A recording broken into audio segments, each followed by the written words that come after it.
I'm a psychotherapist, and I've been a psychotherapist for about 30 years.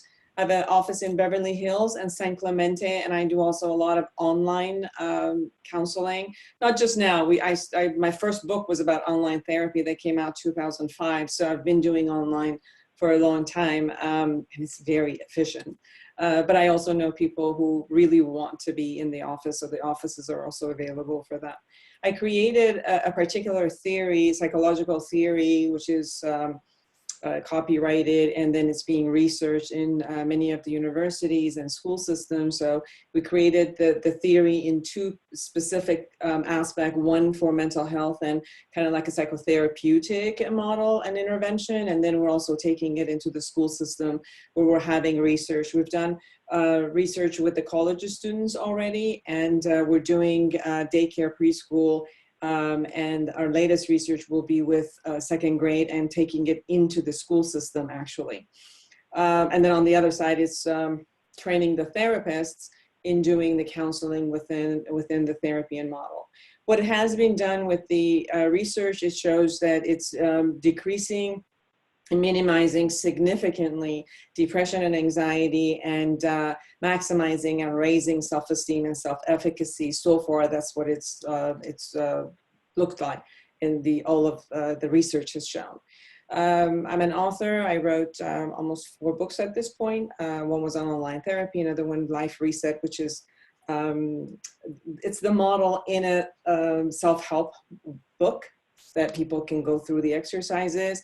And right now I'm in the finishing up one book, which is the model for the therapist, and another one, which is called Intentional Parenting, which we're taking again the model and putting it in the parenting aspect of it. And I also have a radio show in ABC, KMET 1490 AM, which is an ABC radio. And I do a lot of interviews with the prominent authors and prominent psychologists and theorists. And I'm also all over Tapish TV. So whenever you open up Tapish TV, somehow I'm there. And other media, which, they ask me and they honor me by having me talk. So going to the concept of the COVID and the pandemic, based on the World Health Organization report, this is July, where there was 15,785 cases around the world and 640,000 deaths. And this was July. So we know by this time, I don't have the numbers here for the world, but we hear the numbers constantly in the United States. Now, people have different opinions about numbers. That's like, I don't get into the politics of that, but ultimately there are numbers. What the latest research that has come out, it affects all groups. And I know some people think that it doesn't affect the children or the young. That's not accurate. Yes, it does affect the elderly more than any other group, but it's also because their body is a little bit more fragile and vulnerable. So obviously when they get this, it becomes more. It has also affected them, their dementia and Alzheimer's in that way, and more than just their body, also their brain. But we also see it in the youth, and we've seen it in the group that are about 30s. And the latest study shows that although they come out really easier, but they are getting, some of them are getting scar tissue in their heart. So the doctors are also asking them to go back and really monitor their heart. Now, we're also seeing children are carriers. They do get it. And they're saying that the latest study I heard was 10 and up are also carriers, age 10 and up. Younger than that, they do acquire it and they get it.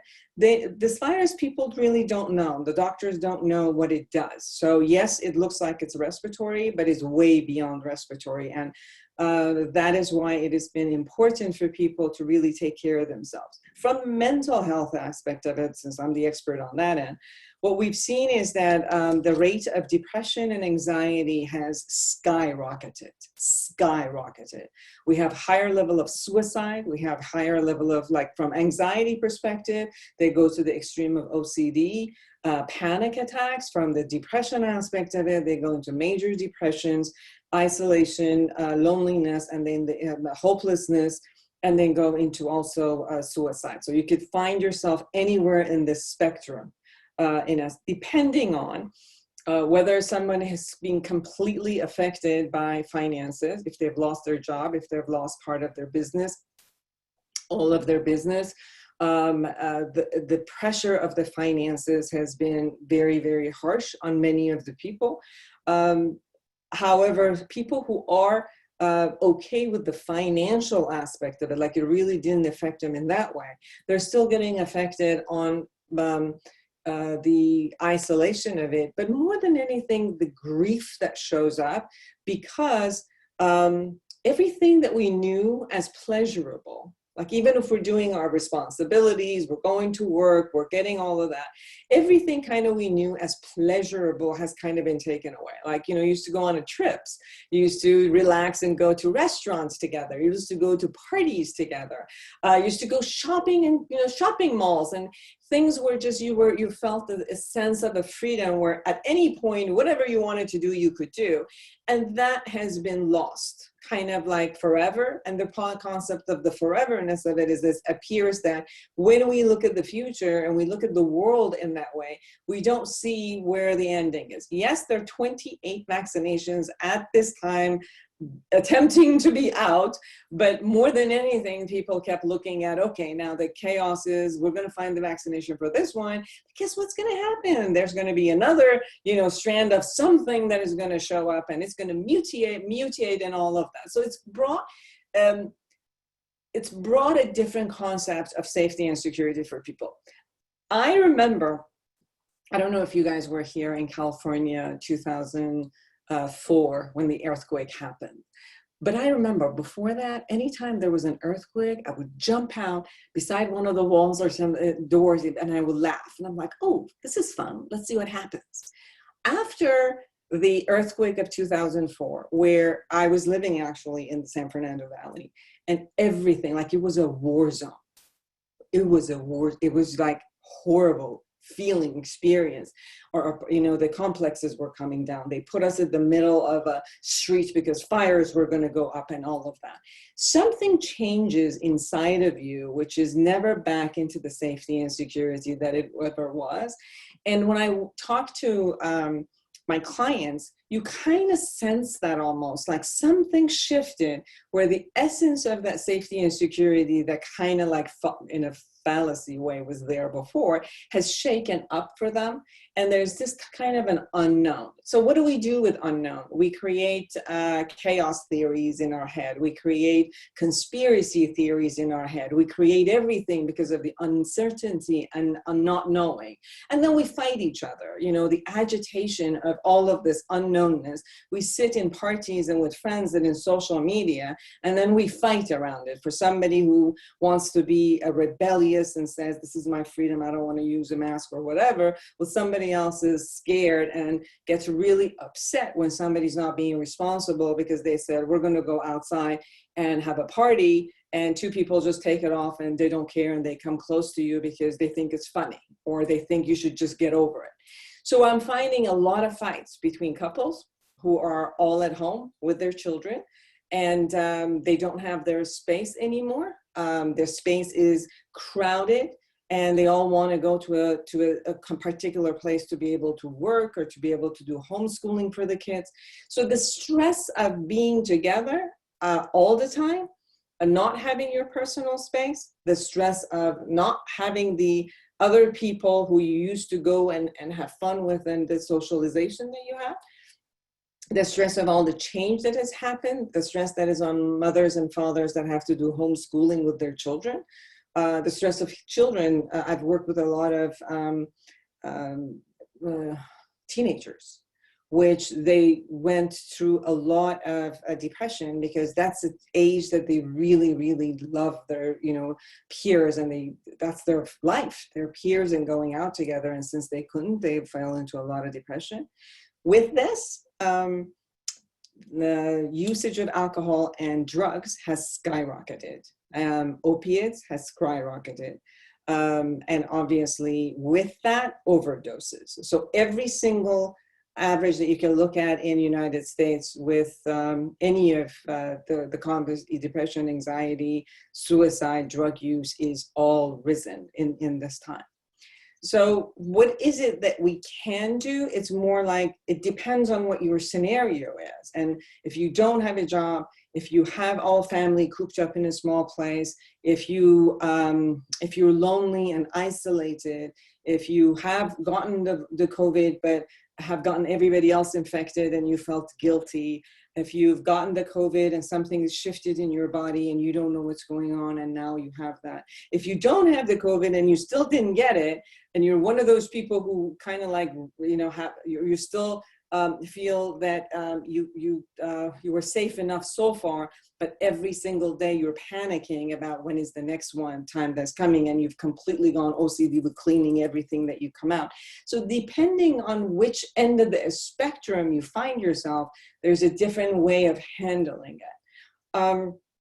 So if I give you really like a quick wrap up, and then I want to hear from you guys. So I'm not, talking about something that is not related to you, but I want it to be relatable to you and whatever you're going through.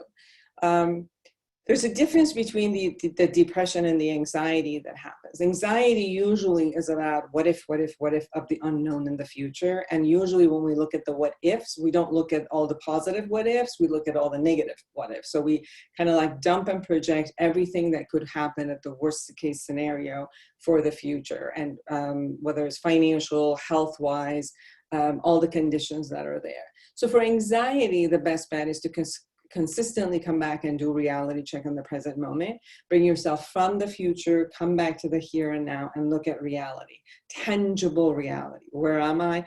What is in front of me? What are the skills that I have to handle? What is my responsibility? What is it that I have control over? And what is it that I don't have control over? And what is it that I can do in order to keep myself safe, whether it's financial or health-wise or space-wise or social-wise, however it is, to come back to the reality and work step by step, here and now. And when the thought process shows up again, you say, well, I'll get there when I get there, or I'll cross that bridge when I need to. Another method with that is, what is the worst case scenario? Some people, when they do this exercise of what is the worst case scenario, they go on the edge of the worst case, and then they keep frightening themselves right at the edge. Well, the key to that exercise is actually go through it. So what is the worst case scenario, and then go through the worst case scenario and see how you come out the other side. So the good thing is usually you're going to survive it. And even if your imagination is I'll die, then okay, then you don't have to worry about it afterwards, because you're dead, you won't be worrying. But if hopefully you're not, and you survive it out, and then you look at, okay, I survived it, right? So you put yourself into a position of if you are a person who put yourself in a horror story, my suggestion is look at the ending. The ending is only two ways. You're either survive or dead, and both are okay. Because if you're dead, you're no longer worried.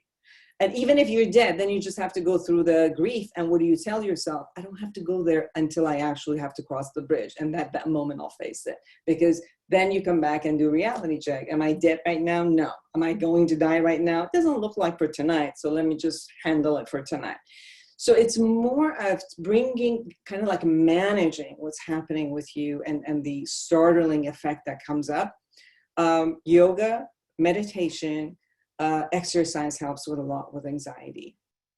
If you have high level of anxiety, your best bet is to do some kind of a cardio in the morning, or yoga, which is more active in the morning, and then trying to do something in the afternoon, which kind of like calms you down.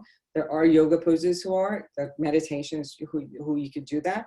If you're not easily a person who can meditate, there are amazing apps out there that are free, and you can go ahead and meditate with them if you can't do it on your own. Every single research goes back into meditation, mindfulness, yoga, and exercise, change the chemistry of your body and brings your anxiety down if you don't want to take medication, and you don't need medication at that time. So when it comes with anxiety, there's a cognitive part that you come back to the reality check. There's a cognitive part of working through, looking at exactly what's real, what's not, what you can do or not. And then it's the physical aspect of it, which is the exercise, yoga, and meditation, which will calm you down actually from that. When it comes to depression, depression has different signs. Depression is usually looking at some kind of a loss at this point when it comes to COVID, whether we are in a grief because we actually lost someone, or we're grief of losing some aspect of our life, or something that we had to let go. So you can distinguish it between whether it's a grief process that we got to go through the grief and loss problem. You cry, you let go, and you stop bargaining and kind of accept the loss and move forward. Or you have the depression that you have hopelessness and helplessness that is showing up. And then for that, we also do some reality check in the aspect of the hopeless and helplessness, and look at how you can start enjoying and feeling grateful for some of the things that we have. And slowly but surely allow the positivity to come up and the negative to go down. If there's need for help, then definitely consulting, counseling, therapy, coaching, all of those can help to do that. For depression, also exercise, but everything also works, exercise and yoga and meditation, but exercise really helps to boost the chemical aspects of your body if you're feeling that you are depressed. If it's just a matter of the pressure that is there, the unknownness, the change, everything that is going on, then it's taking it and looking at the scenario and finding a solution for that moment and for that scenario.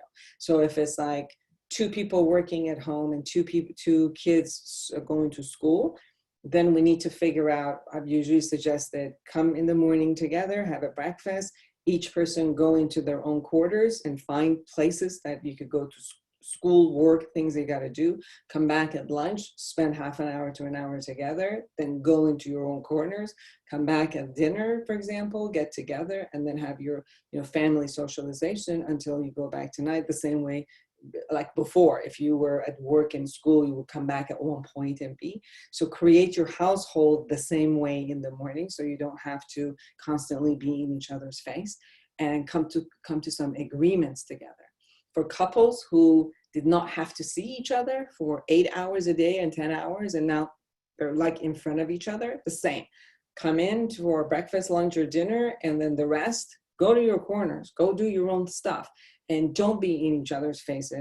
So try to, as far as spatial, kind of duplicate what you used to have when life was normal for you, however that it was, so that you could come back to some sort of a normalcy for now.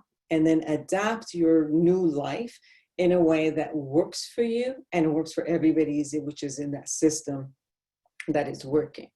I'm going to stop because I don't want to talk about things that are not relevant to you, and kind of like open the floor for questions so that I can relate to what your needs are, if that's okay with everybody.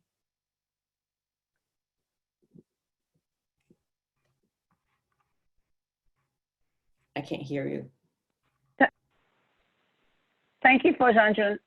Typically, everybody just raise your hand if you have a question for Fawzan, and then you can unmute and ask your question.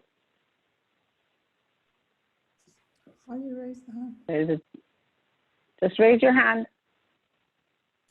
Mariam, go ahead.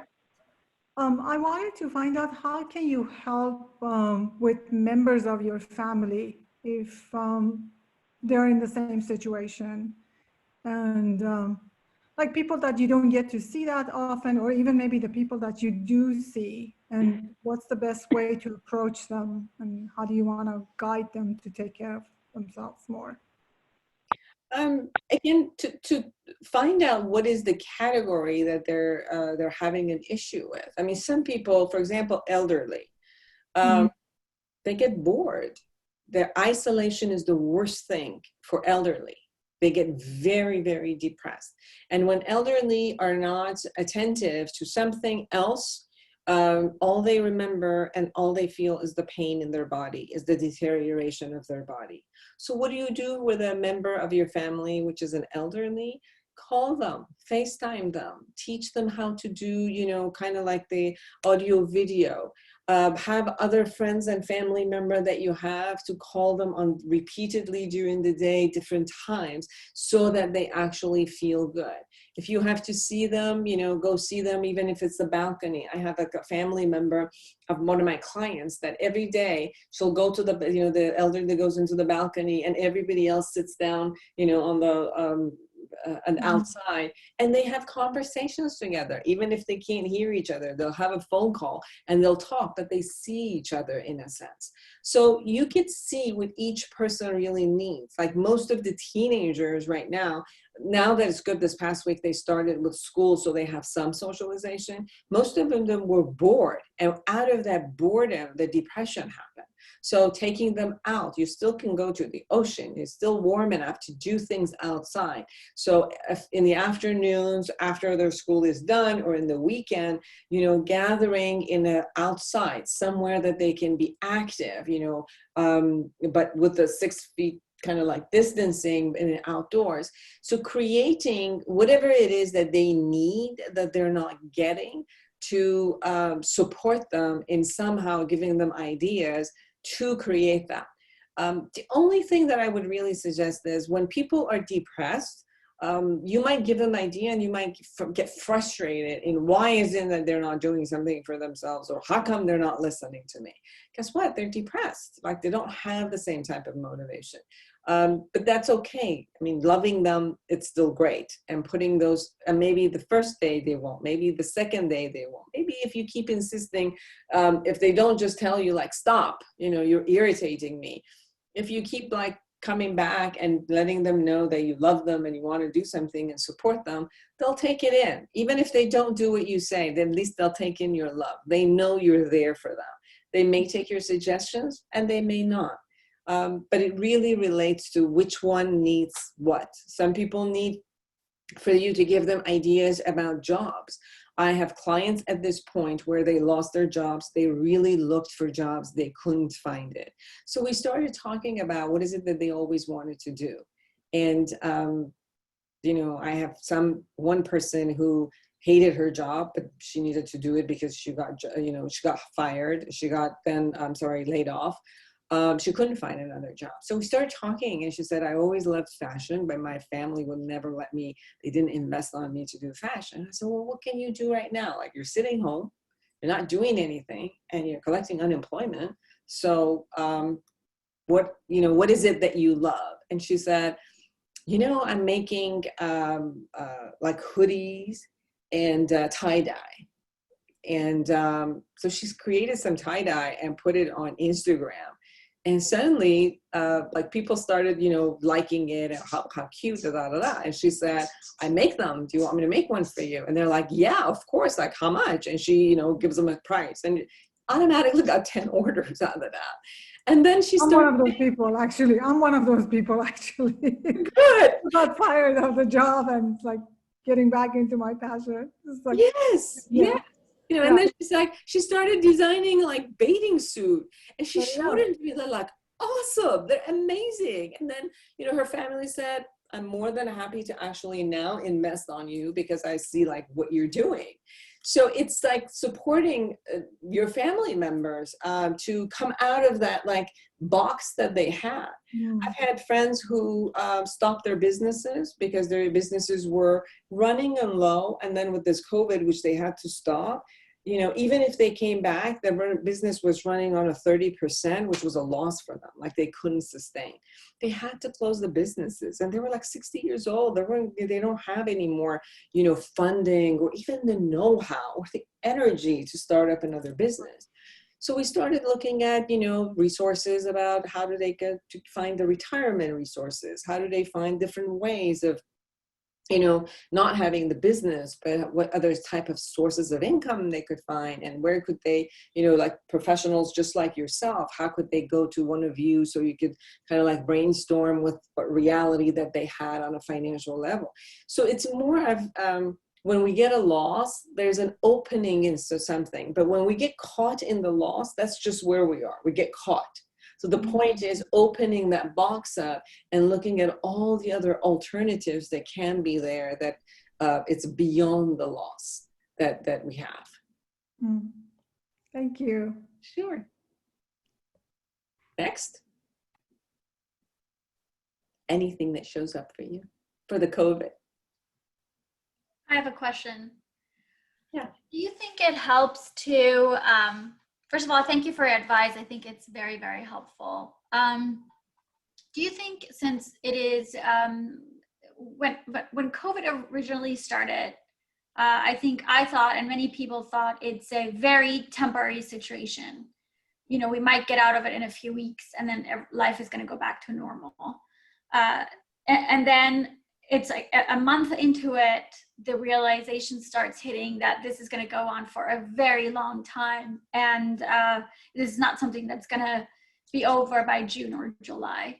Do you think it's helpful to try to think of it as a new, potentially long-term adjustment to everybody's life, and try to not hold on to this, oh, this is my old life that I had, and I want to so badly get back to that, but try to adjust one's thinking to, this is going to be the new future for the next year or two or however long, and I should just adjust my life, keep the things that I like, but adjust them to what is now possible. Is that something that would help a person move forward in this pandemic?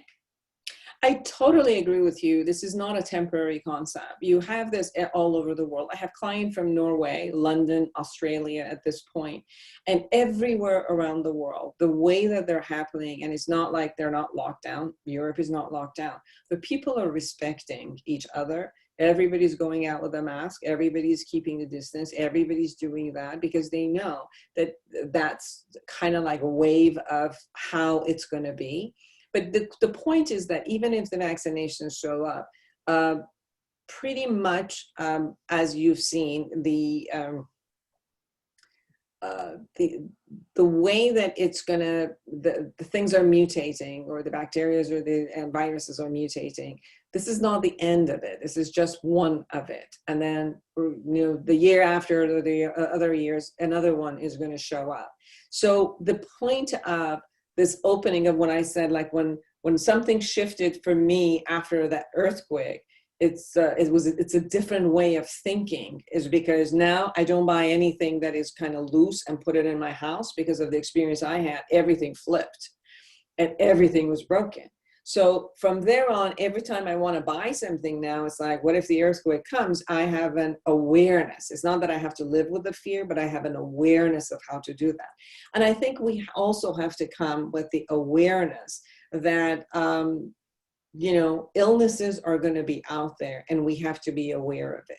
And therefore, maybe a whole new way of taking care of ourselves and being conscious and being respectful to ourselves and others have to be part of our day-to-day hygiene.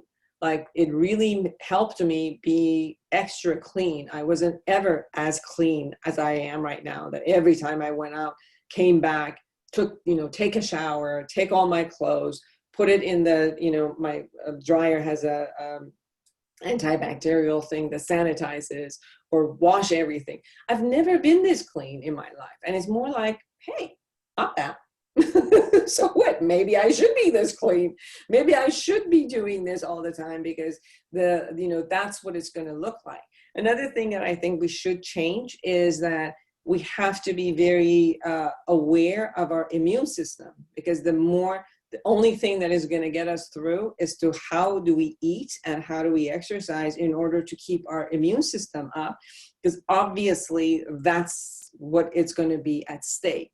So can we bring that into a structure of our life for our future? I think so. I think all of those have to become part of our new way of doing. Companies, many of them are shifting into the idea of employees don't have to be at a brick and mortar place, that they really they're looking at this point and they're looking at the result that employees are working great in their home. And so a lot of that concept of them having that real estate is changing and allowing. I know tech companies have already said to many of their employees that they're not coming back until definitely January, some of them all the way to next June. So this company structures are changing, allowing their company, the people to work from home. Now, if you are someone who got it that I'm going to work from home, yes, you can't be just doing temporary stuff from your couch. So obviously you have to create a system in your house, in your, create a little office for yourself where this is going to be now the way it's going to be. Or socialization. Many of our socialization have changed into a smaller group outside, and how do you design this? And yes, this is, we're not going to go to parties who are going to be, 100 people at this point anymore, maybe until further notice. So I agree with you that getting stuck in the loss and the grief of what it was does not allow you to do things specifically to create a structure on a day-to-day basis which supports you at this point. And, it helps you as long as you need it. And we don't know what the future looks like. It's a very uncertain times. So we got to do what is important for now that can make our life functional at the utmost level now until further notice, to see how it will turn out to be and what the next levels of conditions that are requiring us to be and do. Thank you. I have a question, or I like to mention something. Last 3 days, I was at a conference. It's called Women's Up. And that was one of the greatest. It's above Zoom. And today, especially, those women that they were speakers, most of them, they were entrepreneurs. And one of the questions was from them that how you got so successful. For example, one of them said, my husband had a cancer. And one of them said, I had a breast cancer, or they have 4 children, they're working, they're all that. But at the end, most of them, what they said is, with the COVID that we all have, is to be, not only to be patient, we need to accept what's going on and accept the changes. So I strongly, I guess, believe that we all need to be changed. As you said, with technology, I mean, it called Verbella. And this Verbella was more than a Zoom. We went to the beach, we went to the conference room, we went to different room, we had a sitting area, and it was just amazing. So we have to change and go according to the new trend. I guess that. Absolutely.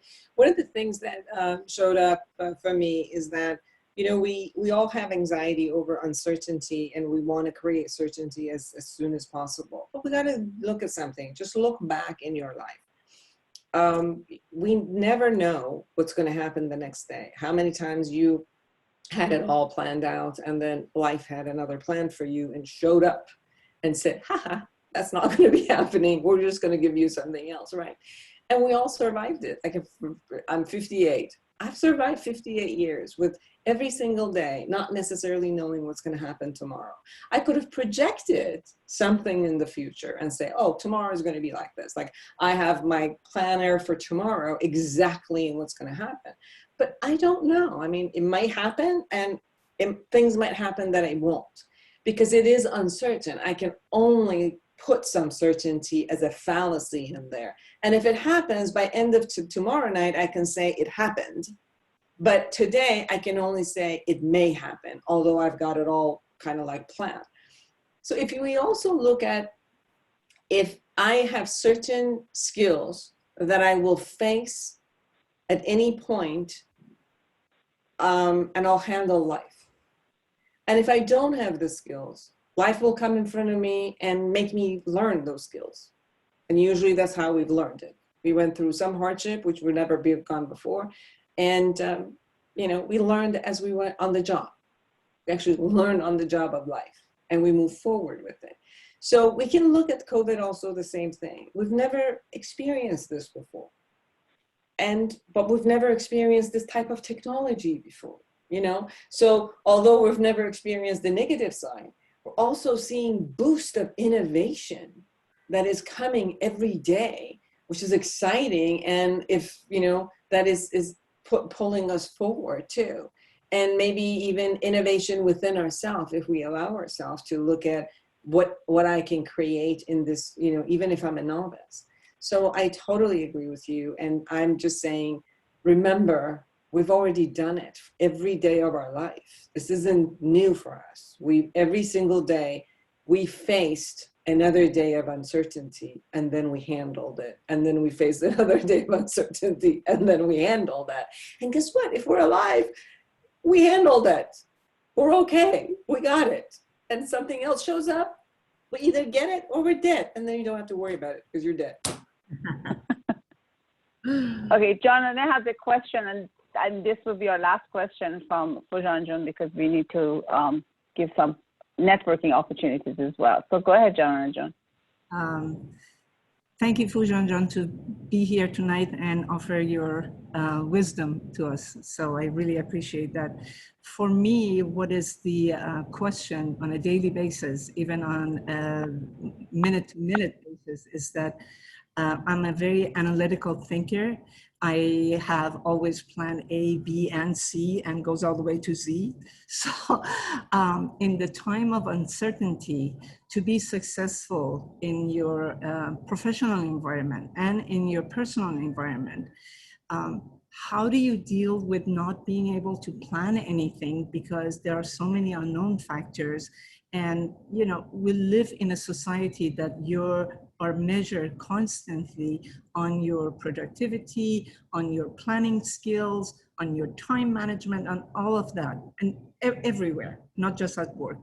So how do you plan when you don't know your next moment? True. You can plan as much as you have information, because planning only comes with information. And you need to create, you need to go based on relevant information that is accurate for today. You can't go by the information that was true for a month ago or 2 months ago. So being on top of information that is right. It's like, for example, you are in a luxury business, a retail luxury business. So your business is not for everyone. There's a particular group. That particular group might still have the need for luxury. Some of them even got richer at this time.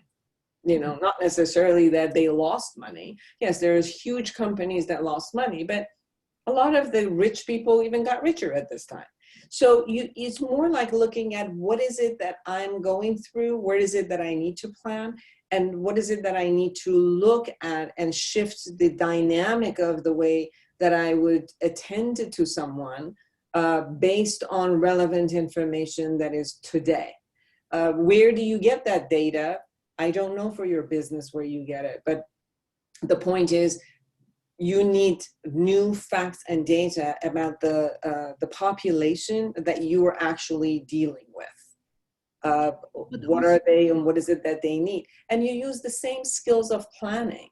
However, the planning might not be for businesses such as, let me look at what happens in 3 years or 5 years or 10 years, because we don't have the data at this point and there's uncertainty that moves. Maybe we can do our planning a little bit shorter time of the next month than the 2 months or 3 months. It does not appear that at this point, at least until election time, that much is going to change. Right? Do you get what I'm saying? Like, as far as economy, until election time, nothing is going to change. And as far as viruses, vaccinations, there's really nothing. Everything is on stage 1 or 2. Nothing is on stage 3. So at this point, the only place you could plan is for the next, let's say, 3 months. So find the data for the next 3 months, plan for the next 3 months, do the best that you can do to be successful and maintain, the ship as it is, until the next level, which again, vaccinations might come, the world might, open up and all will go well. The election might shift a lot of different aspects and life might be different. And then with the new data, then you can make another jump of, another 3 month to 6 month planning. I don't know if that made sense to you. Yes, it really does. But also I'm at the age where I'm thinking about, where do I want to retire? When do I want to retire? What do I want to do with my life when I grow up? So a lot of those questions keep circling around in my head constantly. So, yeah. So for that, there's two factors. One exercise is, imagine if there is no money consideration. Like, you know, tomorrow you got the lottery and all is well. Like, money wasn't the issue at all. When you retired, what would be the amazing life that you would want to have? Then that's the envisioning, and then structuring it from that envision. Then it's more of, you know, the financial aspect of how do you secure your financial aspect of it, which is more of a systematic concept versus the visualization aspect of it. And then when you do both on a separate concept, then you bring them together and see what is it that could fit with the financial aspect, but still within the same realm. You know, like somebody might say, I want to live beside the ocean, but living beside the ocean now can be anywhere, you know, depending on the budget that you've got. You can be in Newport Beach or Malibu, or you could be somewhere else depending on the budget. But if you envision yourself beside the beach, and you can honor yourself in that way. Or if you imagine, okay, I love something to do, which is maybe write my biography, or share myself with someone, or go into philanthropy, or go into working with children, or whatever. So at that point in the vision, you will see every day as you wake up, what is it that you're doing? If you don't have to go back to Chopard, what is it that you would be doing for your like 16 hours of awake time? What would it look like for the whole week? And then have the financial piece and then bring them together. I hope that helped. That was a great question, Jonathan. Thank you for asking. And Fojanjan, thank you for giving us all these wonderful answers. And I 100% agree with everything you said. You did mention that you do have a program on daily basis on Tapesh TV. Is that in Persian? Yes, Tapesh TV is in Farsi, and yeah, I have it. It's called Dariche Zendegi, and then so I talk to different people like Dr. Raoufi about the different types of relationships, Dr. Shamsian about addiction. Different people. I talk to different therapists, also like parenting. So every day there's almost something there that, it's a part of the psychological aspect, just different aspects of it. So what time of the day is that? I think it's 7 p.m. But what you can do also, if I would love for you guys to go to my website, foujan.com. All of the social medias are up there. All the addresses for my social media is Dr. Foujan Zang. Instagram, LinkedIn, Facebook, Twitter. And most of these things kind of, pop in there too. So if you are part of my social media, most of my media goes into it too, and you can hear it from there. Thank you. I think having the Persian language TV for especially the older family members is a great opportunity for them to hear this and understand and learn. Thank you again. We have a few minutes left. Let me just make an announcement. The state of California just announced that they are giving a grant to big companies to start hiring. For every employee that they hire, they will get $2,000. So this is great news. You can read more about it. I will be posting that in our newsletter. But that means more companies are going to be hiring, and there's going to be more jobs available. So I'm ecstatic about it. And I think this is targeting big companies, of course, where they can, get a grant between $80,000 to $200,000. So it's for big companies and more jobs. So that's good. That was a good announcement from this state. Real quickly, does anyone have any announcements for their business that they want to make right now? Yes, Akwader.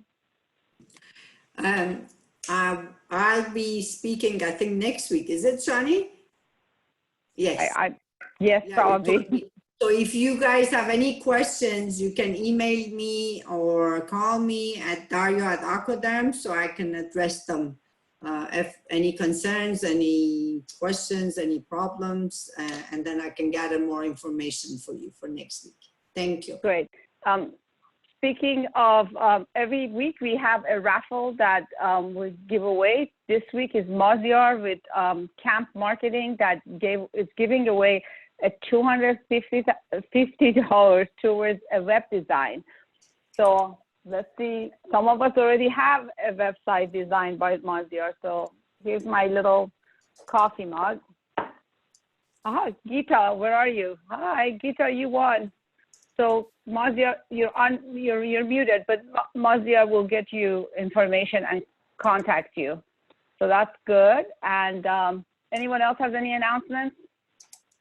Okay, I have an announcement. I am running for the city council. You guys will be sick of me by November 3rd. And I'm having, you can unmute yourselves now. This is almost the end of our meeting.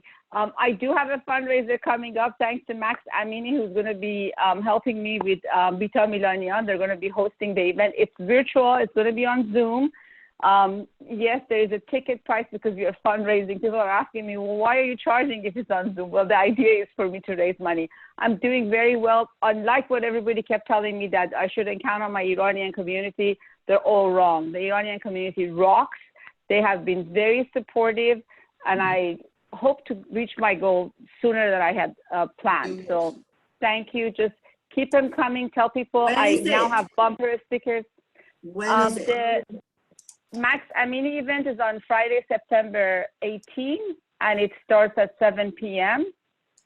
So tell everyone to join. You know, people also ask, can I donate? But I don't live in Laguna Niguel. Yes, you can donate from anywhere in United States. And, you know, and then only people that live in Laguna Niguel can vote for me. But if you get the word out, I'm sure there's plenty of people that you know that live here and can vote. John, are you at South Coast Plaza now? Yes. Okay, so how is South Coast Plaza? It's great, actually. We opened on Monday, so business has been good. There are stores like Louis Vuitton and Dior and Prada. There's a line outside, and for us is as business as usual, I would say. So it's picking up. People are complying with wearing masks for the most part. They can enter the building without wearing a mask, but they get, you know, after hours of shopping, I've seen people quietly pulling it down. And I just go to like this to them? No. But altogether, yes, we're very grateful to be back and we can see our wonderful clients and be around our tools to make the sales happen. So no temperature taking coming into Show Park? No, but you have to pull your mask down so we can get your image on the camera. Oh, okay. Yeah. Good point. Yeah, wearing a mask and robbery. That's a very good point. Mazdiar, do you have any announcements you want to make? You never even introduced yourself. You were gone. Actually, nothing specific. Hi, everyone. We all know each other. Hi, Daria Jun. Hi, Dr. Fujan, and everybody. Good to see Farhan again. Janan Jun, Mariam, and Geeta Jun, Nasrin Jun, and Sanaz Jun that we saw her, I think, last time in Daria restaurant event. Actually, no, nothing specific. Glad to see you all. I love Mazdiar's. He always introduces himself by being a typical Irani, saying hello to everybody, saying goodbye to everybody. Thanks for joining us. And I know Geeta is dying to give us the race again. Come on, Geeta, do it. Oh, well, first of all, Shani, I want to let you know that Parisa Amiri called me. She is volunteer for Katie Potter. And she knows you too. I think she had talked to you. And she's interested very much that I told her, why don't you have the Patty Potter to come and talk to, I'm also a member of Persian Orange County Iranian. And she said she will. So I'm sure she's going to call you. That's about her. Yeah. And Thank you. Yeah. So I'm trying to, whoever I know, try to talk to them, but I've been busy in last week. Thank you. And other than Katie Porter has been invited, but she's got a very busy schedule. So I don't think we're going to have her on our conversations here. If she has time, good for her to join us. But otherwise, we're going to have to just, live with just a message from her for now. But she's also a great congressperson, and we should vote for her as well and re-elect her if you're in her district. Fazlan, again, thank you so much for joining us. It's always nice to have you. And congratulations. Don't forget to We're both voting for you and rooting for you. Yes. Merci. Thank you so much. Thank you. Bye-bye. Sana, thank you. Thank you, Nasrin, Thank everybody. you. Good night. Thank you, Bye. Marcia. Good Thank night. you, Marcia, for the gift. I need to talk to you too. Goodbye. Bye. Bye-bye. All these little things I have to toss out. Bye, Victoria. It was nice having you. Victoria, are you still there?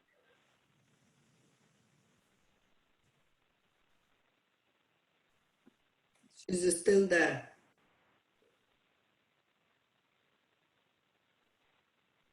It's so funny because I am trying to send her a message to.